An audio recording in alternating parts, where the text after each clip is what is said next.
Medicine is as ancient as recorded history of civilization itself. It dates back to 2,400 years ago in the dawn of civilization. Amidst expanding our knowledge of our world, we stumbled upon the human limitation. We looked far and wide and realized we cannot see further than our eyes would take us, or travel further than our legs can walk us. We knew we could invent ways to overcome our nature, and that spark took the higher road when we faced death, disease, and impairment. Hence, medicine was born, when we knew we could overcome the very limitations within the human body, for it is also like any machinery we invented once. The journey of medicine was not born too glorious, but it was flawed in every human way possible. The evidence-based medicine we see today did not exist when Galen wrote a textbook based on anatomy of dogs and its inaccuracy cost lives. Or the four-humor theory that the father of medicine Hippocrates devised and said that emotions and diseases were based on them. These were not proud moments in medicine. But in the turn of centuries, millennia went by, and now we are in the age of gene editing. Yet, the human foolishness follows us because medicine, unlike other fields of science, it is more subjective. Because when lives are involved, our heads don't think straight. It is fine to have intuition, but the ability to differentiate between the right and the wrong is what helps us to debunk myths in modern day medicine. So, let us have a look at a terrifying and life-costing myth of today and break it down with science. Let me introduce you the myths of HIV. The first of the 5 myths of HIV is that HIV is curable.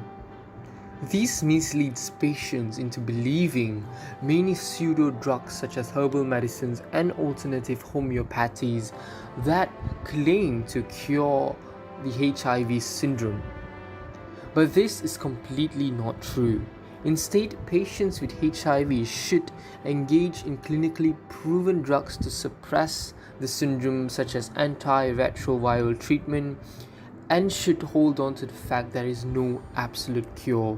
But these antiretroviral treatments and these newly upcoming clinical medicines are known to suppress these symptoms of HIV, and many of them go on to live long and fruitful lives.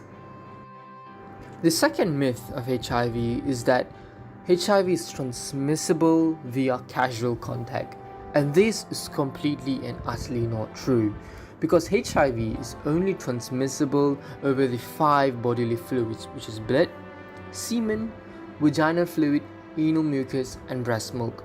So kissing a person or touching or hugging, for that matter, is not a mean in which HIV can be transmitted from an infected person to a non-infected person.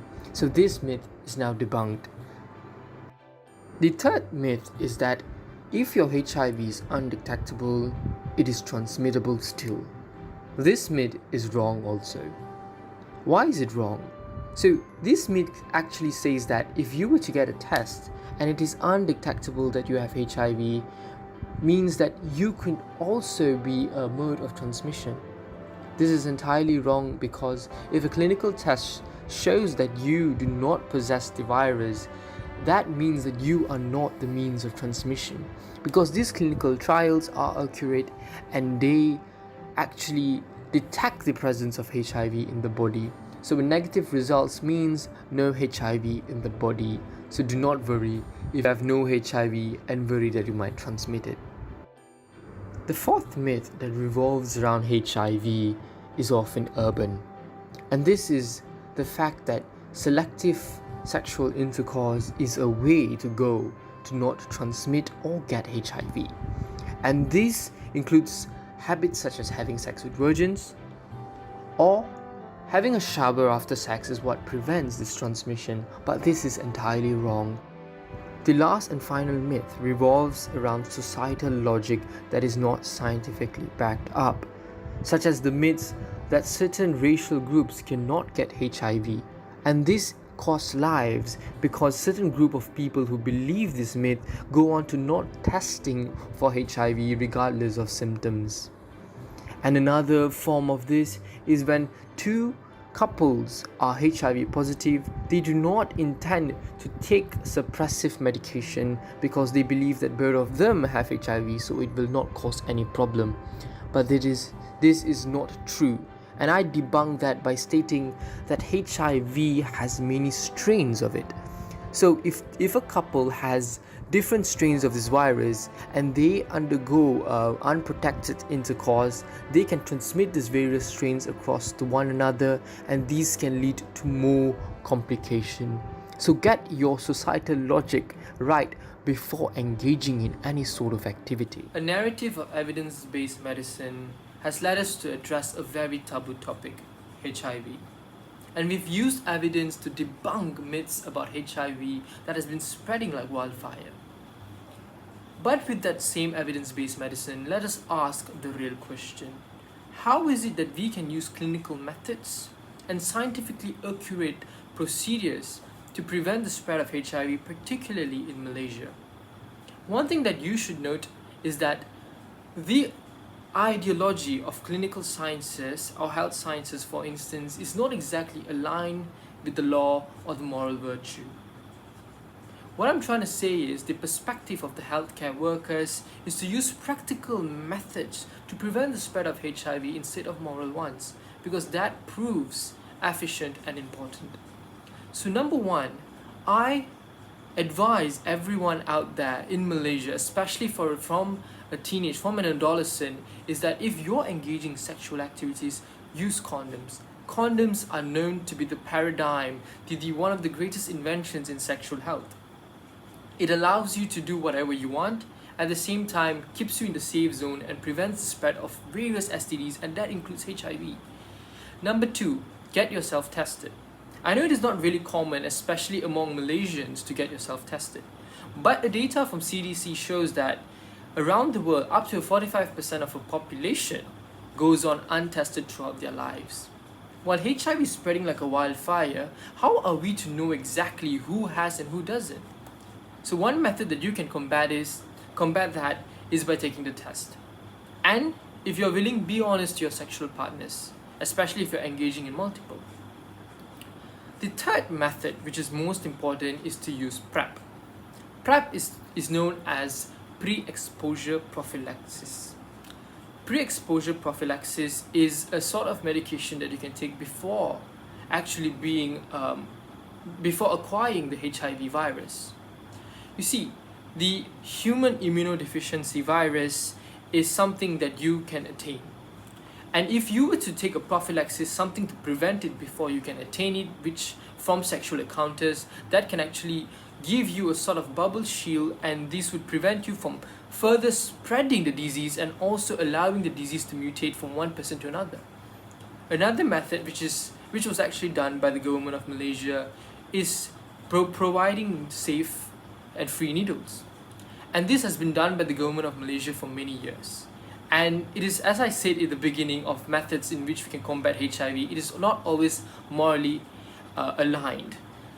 Of course, we do not condone the usage of drugs, but providing free needles and actually allowing drug addicts to use needles without sharing them would actually allow the stopping of the spread of HIV. Because in a society, especially in Malaysia, where drugstores are highly regulated, acquiring needles, for instance, or any other medical equipment is proven to be very tough. Hence, drug addicts go on to taking the extra mile by sharing needles among other drug addicts, leading to mutation and worse spreading of HIV into a population via sexual transmission, building the bridge from drug addicts to non-drug addicts. So These are the main 4 ways in which we can combat HIV. And that concludes my video on using scientific method and evidence-based medicine to properly assess tough topics such as HIV. I would like to end my video by addressing a famous teaching by Hippocrates. Hippocrates once said in his famous book that ignorance is darkness and knowledge is light. Rather than sitting in all the ignorance and praying to all the gods you can imagine, use knowledge and remove ignorance, and you yourself can become God by using practical and accurate methods in treating a problem itself. Rather than standing aside, you yourself can get into the field and do changes if you want to. And all of that starts by using knowledge. So let us bring ourselves together and enlighten ourselves on taboo topics especially, and use those knowledge to actually deal with the problem. That is all from me, Krishen Magayndran, a first-year medical student from Universiti, Putra, Malaysia. Thank you.